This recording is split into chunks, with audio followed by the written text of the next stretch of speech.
Saya kan jaga berdua. Satunya sudah tidur di belakang lemari. Waktu mau rebahan, ada suara ketawa. Kayak kuntilanak gitu kan. Akhirnya saya keliling dong, ganggu banget apa sih yang ketawa-ketawa gitu kan. Ada ruangan yang mau dipakai nggak jadi. Ada dua tirai kan, ada yang lurus, ada yang ke samping. Nah, yang pas samping ini harusnya asing nembaknya ke yang lurus, tapi yang gerak malah yang samping. Berarti bukan AC dong, itu tirai goyang-goyang sendiri.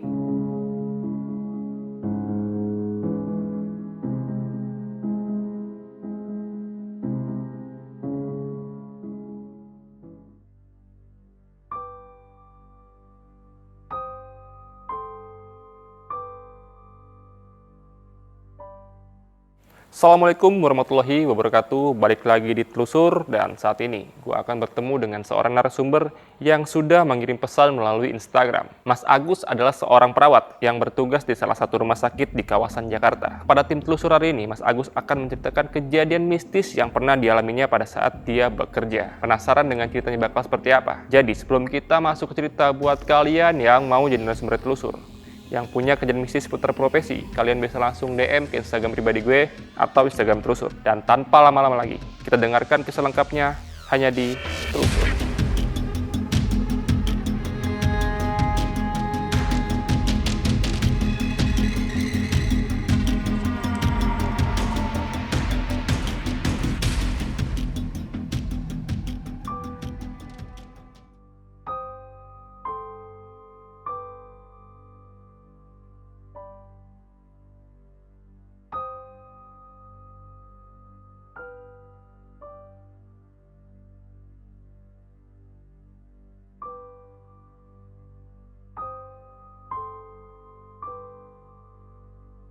Assalamualaikum warahmatullahi wabarakatuh.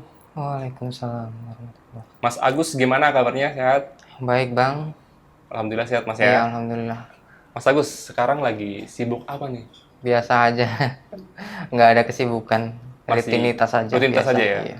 Mas Agus sekarang masih aktif kan ya di salah satu rumah sakit ya Mas ya? Iya, masih Ya. aktif di daerah Jakarta Timur. Berprofesi sebagai perawat ya Mas ya? Iya, perawat. Sejak kapan sih Mas Agus menjalani profesi ini Mas? Lulus tahun 2010, langsung coba melamar-lamar kan. Niatnya pengen ke Jepang, tapi gagal. Akhirnya diterima di salah satu rumah sakit di Cikarang. Pertama kali awal kerja di situ. Dari tahun 2010 tuh Mas ya berarti ya? Iya, 2010. Selain di Cikarang, pernah ditempatkan atau tugas di daerah mana aja? Pindah kerja ada pernah di Tangerang, di Jakarta, di Bali pernah. Keluar negara juga pernah, Singapura, tapi cuma home care, menemani.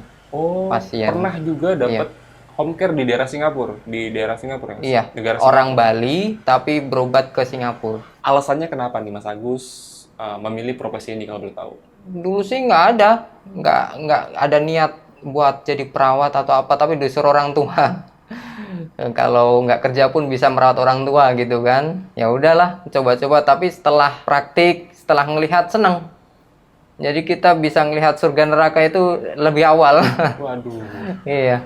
ini keren sekali nih alasannya nih. Kalau untuk shiftnya sendiri nih Mas, di rumah sakit itu ada berapa shift nih untuk perawatnya? Rata-rata 3 shift semua, nggak ada yang 2 shift. 3 shift. 3 shift ya? Iya. Dari jam berapa sampai jam berapa? Biasanya kalau dinas pagi itu jam 7 sampai jam 2 siang, terus shift 2 itu jam 2 siang sampai jam 9 malam, yang dinas malam agak panjang jam 9 sampai jam 7 pagi.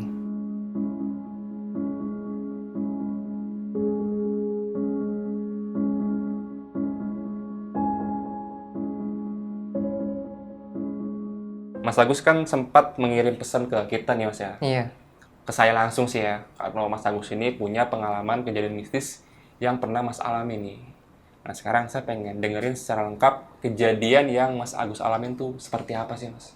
Kejadian yang salah alami itu awal mula tahun 2011, waktu di IGD. Jadi waktu pas maghrib persis, saya lagi nulis-nulis, nyatat-catat hasil laporan, terus teman saya 2 orang lagi antar pasien ke rawat inap. Tiba-tiba ada benda jatuh. Sebelum jatuh ke lantai, saya tendang. Habis itu langsung saya marah kan, kaget kan.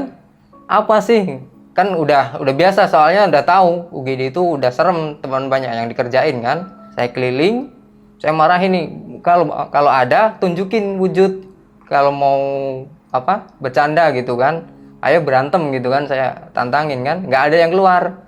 Akhirnya saya pukul oksigen sampai tangan saya sakit sendiri. Nggak ada juga yang keluar.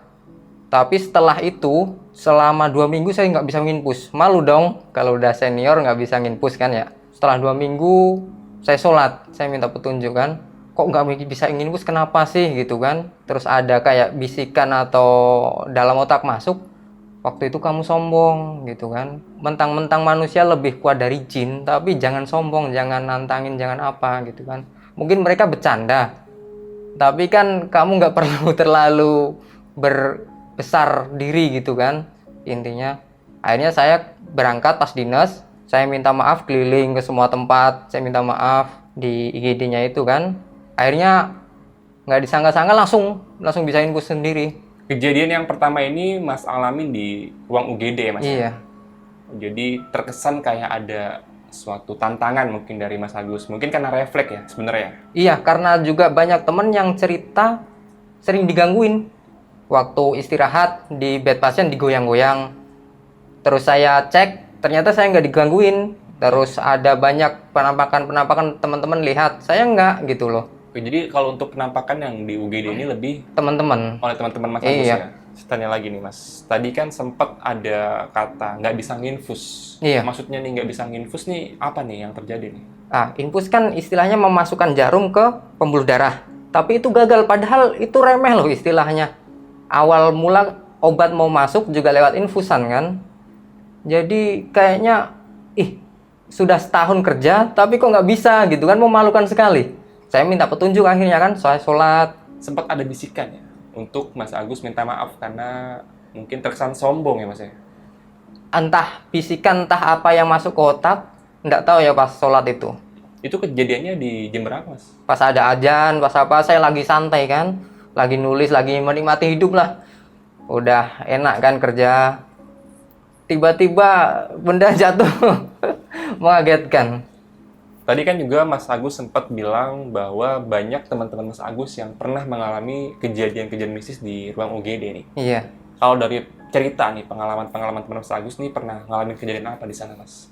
Ya itu waktu kalau di IGD waktu tiduran tuh, bednya sering digoyang-goyang. Akhirnya dia lari, kita kaget kan, ada apa kok lari-lari, panik gitu kan. Itu tidurnya digoyang-goyang. Waktu saya cek sendiri, saya tidur, saya matikan lampu, nggak ada masalah.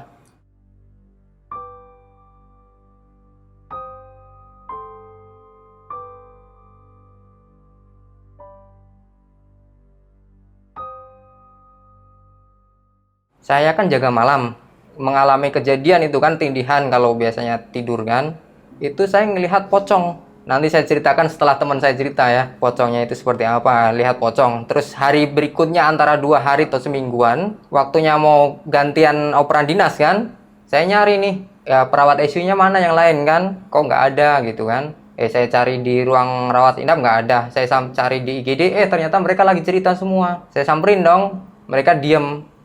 Terus akhirnya saya datang, saya nanya dong, lagi apa sih gitu kan. Terus mereka jawab, yang asisten perawat itu, ini cerita kemarin kan kita tidur di ICU. Kan dulu nggak pernah ngelihat, nggak ada yang berani tidur di situ kan, di ICU itu. Kalau pasien kosong gitu kan. Ngelihat saya, anak baru pindah dari IGD, di ICU kok berani tidur kalau jaga malam di situ. Mereka mau ikutan dong. Kan lumayan kan bisa istirahat kalau malam. Akhirnya perawatnya tidur di atas di bed dokter, asisten perawatnya di bawah dikasih lembaran kayak kain gitu kan, tidur di bawah. Yang cewek digoyang-goyang kakinya, yang cowok yang asisten perawat itu digeser. Sama apa saya bilang, saya mau pocong, dia bilang gitu. Saya kan nggak cerita karena takutnya dikira halusinasi atau apa kan, karena sendiri. Setelah ngelihat dari cerita mereka, terus saya tanya pocongnya seperti apa gitu kan. Ya pocong seperti itu, dan panggilnya kan komandan ya. Dia bilang kain kafannya itu kotor bekas lumpur.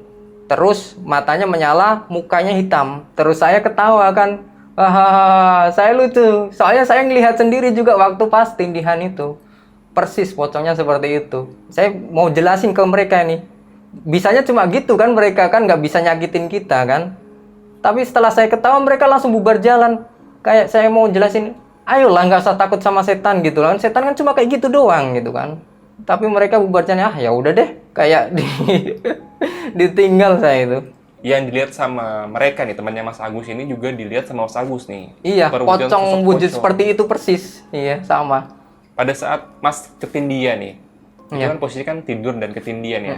Posisi pocongnya itu, yang Mas Agus lihat itu di bagian mana atau di sebelah mana, Mas? Di atas saya. Jadi dari atas kayak wus wus wus gitu.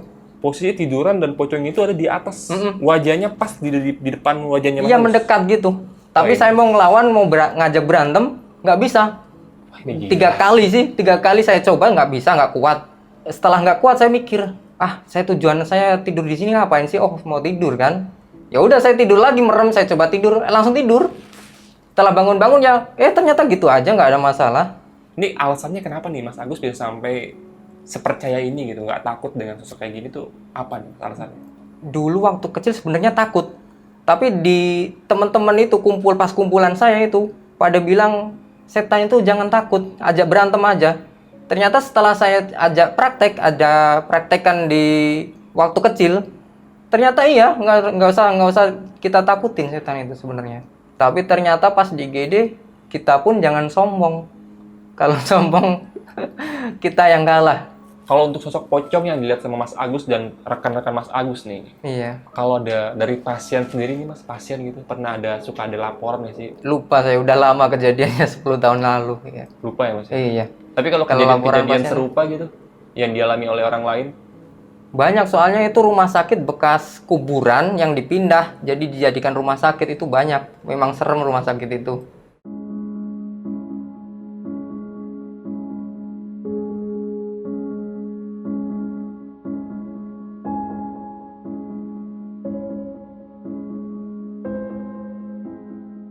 Mas, masih ada nggak sih kejadian-kejadian yang lebih menyeramkan lagi yang Mas alamin? Kalau menyeramkan sih enggak, tapi saya takut ada. Di mana tuh Mas? Waktu di ICU, sama bulan Ramadan, dengar suara orang tarweh kan, saya kan pas dinas sendiri juga. Saya coba tarweh kan sendiri, 1 rakaat, 2 rakaat dapat kan, selesai.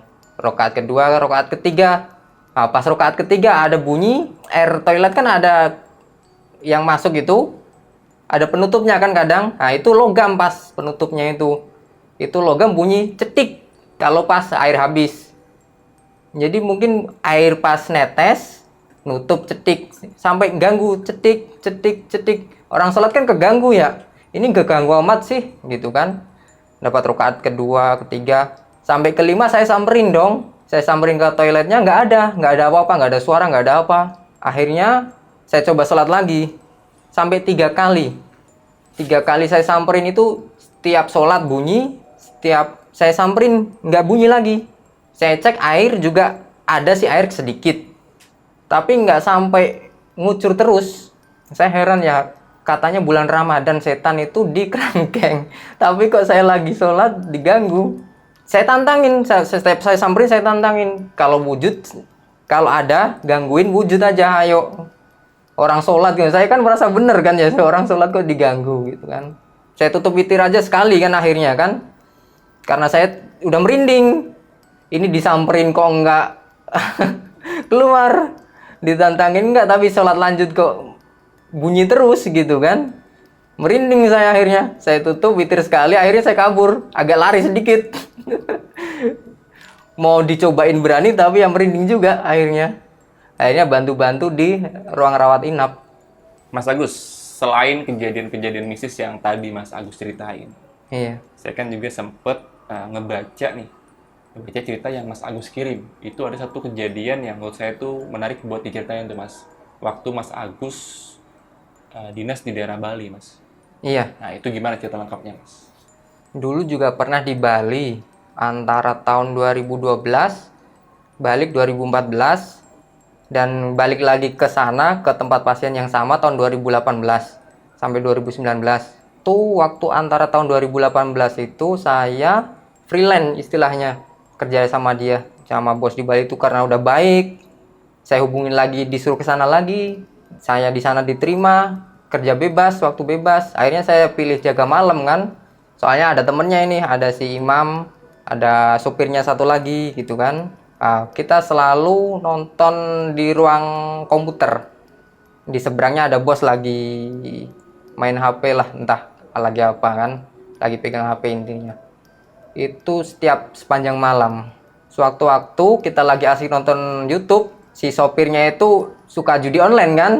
Dia habis kalah kan, cari-cari utangan ke studio lain, ke tempat lain gitu kan. Nah, jadi tinggal saya sama si Imam nonton YouTube. Padahal lapar banget nih. Mau ngajak Imam nggak enak kan. Tapi Imam tiba-tiba bilang mau ke toilet, mau pipis. Padahal mau ikut, tapi YouTube-nya lagi bagus. Jadi saya nonton dulu. Imam pergi ke toilet, udah agak lama sedikit, balik. Terus saya gantian dong, alasan ke toilet juga kan. Antara mau pipis sama ya lapar sekali kan sebenarnya. Agak jauh kan, soalnya rumahnya antara 1 hektaran kan. Toiletnya itu agak jauh ke belakang.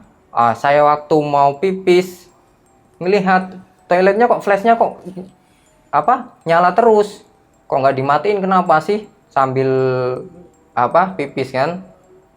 Ada suara kayak kuntilanak, antara menangis apa ketawa saya lupa ya, intinya ada suara kayak kuntilanak di lantai 2, kalau nggak di sebelah. Ada ruangan sebelah kan, ada kamar tamu yang kosong juga. Tempat kayak gini kan udah biasa gitu kan, soalnya ada yang bilang itu tempat pemuja setan. Akhirnya saya balik lagi, ya udah biasa kayak gini kan. Saya akhirnya ambil nasi, saya makan di dapur kan. Antara lorong agak panjang selebar inilah, agak panjang berapa ya, 10 meter 20 meteran lah. Di ujung ada pintu koboi. Di situ saya ngerasa ada yang lihatin aja. Pas dilihat nggak ada. Terus di belakang saya persis di kanan ini juga ada yang kayak ada sosok. Terus di depan saya kan keramik nih.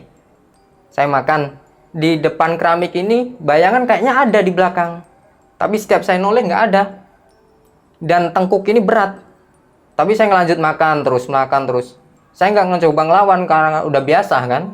Lama-lama kok ganggu sekali karena berat kan badan. Akhirnya saya ngecoba lawan nih. Ini kan kayak apa ya? Dalam hati ini ngecoba ngedorong. Apa sih ini, kekuatan apa sih, saya coba lawan kan. Tapi biasanya yang saya coba ke penampakan-penampakan lain bisa kuat saya, maksudnya tenaga saya itu masih ada gitu loh. Nah, waktu pas itu saya ngerasa tambah lemes, tambah kayak mau pingsan. Sambil makan, sambil pelan. Akhirnya saya ketakutan kan. Kayak mau mati rasanya. Udah habis napas, akhirnya saya berserah diri. Berulang kali, 2-3 kali saya syahadat. Saya serahin. Karena udah nggak kuat itu. Saya makan, saya ucapin itu, lama-lama nasi habis. Saya makan itu. Setelah habis, hilang semua. Yang di ujung nggak ada yang lihat, belakang juga nggak ada, tengkuk juga seger. Akhirnya saya nambah lagi dong, tadinya mau kabur, udah habis selesai, udah mau kabur aja balik. Nambah lagi, udah balik 2 kali makan, balik ke Imam kan. Akhirnya komplain kan saya sama Imam. Mam, kenapa sih toilet kok flashnya nggak di ini? Tadi ada suara kuntilanak, dia bilang. Lah, masa lu takut, orang Banyuwangi kan dia. Udah biasa sama hal-hal mistis kayak gitu kan. Masa takut suara kuntilanak aja, Mam? Saya sambil ketawa sama dia kan. Ini kejadiannya di Bali nih, Mas. Iya, di Bali. Tadi juga Mas sempat bilang tempat pemuja setan nih. Iya. Apa nih alasannya nih sampai Mas bilang kalau tempat itu tempat pemuja setan? Kode rumah dari keluarganya itu ada angka pemuja setan katanya ya. Saya nggak sebutin angkanya, takut ini. Terus di rumahnya itu dia koleksi keris yang ada kayak isinya lah istilahnya ya. Ada sampai 3.000 keris. Dan anak buahnya bilang itu merah delima ada sekitar 5 atau 6, rantai babi ada 3, tapi rantai babi saya nggak ngelihat.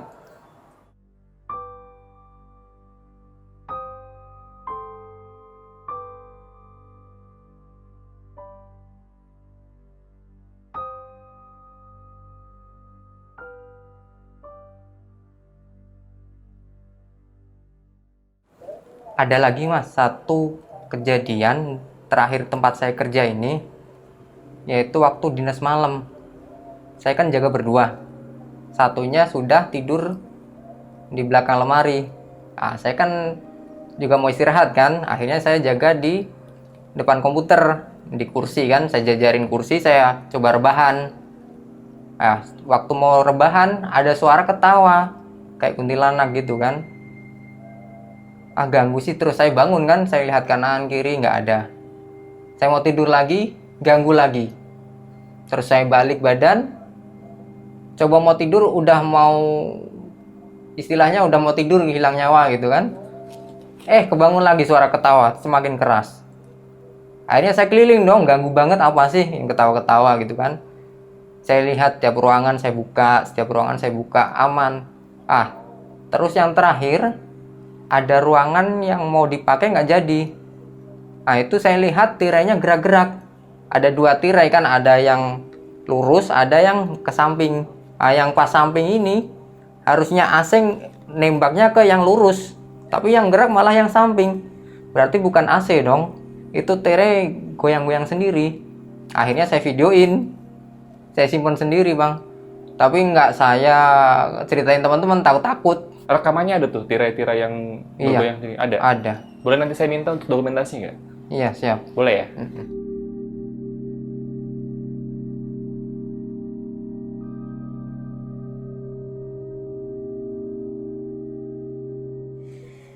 Mas, alasannya Mas Agus ini nggak menceritakan kejadian yang Mas Agus alamin langsung sama teman-teman seprofesi karena tadi ya Mas ya, nggak mau teman-teman Mas Agus ini takut Iya, kalau takut. dinas malam ya Mas ya? Iya benar. Karena- Takut mereka takut atau nanti bayangin yang macam-macam. Malah nggak fokus nanti kerjanya Iya. Mas. Sama ini juga mas. Saya itu nggak mau cerita kalau orang lain belum mengalamin. Takutnya saya dikira orang gila, halusinasi atau apa. Tapi kalau orang lain udah cerita tentang itu, saya ngalamin yang sama, saya sama-sama cerita, kita alamin sama, biar kita jadi pelajaran. Ternyata setan itu cuma bisa ngerjain kita, tapi tidak bisa melukai kita. Jadi kita jangan panik. Kalau kita panik, kita yang melukai diri sendiri, malah celaka. Oke, ini luar biasa nih statementnya. Ini lebih mengedukasi teman-teman lainnya ya Mas ya untuk menyikapi hal-hal seperti ini tuh jangan terlalu takut ya mungkin ya. Iya, Karena takut, rasa panik. takut itu yang bikin membahayakan diri kita sendiri Mas. Iya, kita celaka malahan. Kita lari, kita nabrak apa, kita jatuh ke jurang atau ke apa. Jadi tenang saja. Oke, Mas Agus, thank you. Terima kasih banyak sekali lagi, Mas Agus. Semoga Mas Agus sehat selalu ya, Mas ya. Ya, amin. Terus juga kalau lagi tugas malam nih, nggak lagi nemuin hal-hal yang menyeramkan ya, Mas ya. Tapi hal-hal yang menyeramkan itu kata yang di video sebelumnya yang di nasi goreng, hari setelahnya itu pasti dapat banyak berkah. Ternyata iya, saya pikir. Oh gitu ya? Iya, bener.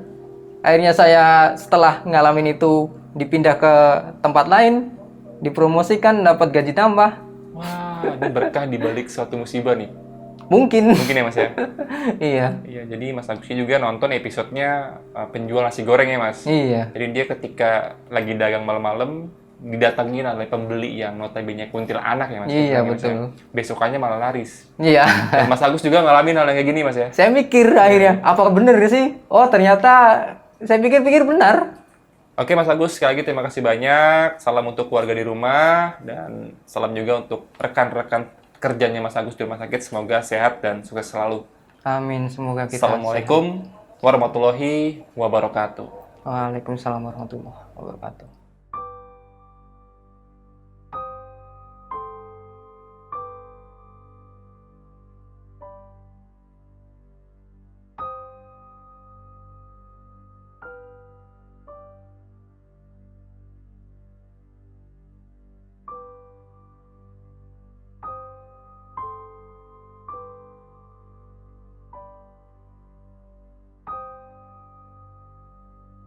Terima kasih banyak untuk kalian yang sudah menyaksikan video ini dari awal sampai akhir. Dan jangan lupa untuk nonton video telusur lainnya karena masih banyak video yang menarik yang harus kalian tonton. Untuk kalian juga yang mau jadi narasumber telusur yang punya kejadian mistis seputar profesi, kalian bisa langsung DM ke Instagram pribadi gue atau Instagramnya telusur. Kejadian-kejadian mistis bisa terjadi oleh siapa saja, di mana saja dan kapan saja. Bisa jadi Anda yang mengalaminya. Gue Junaria, pamit.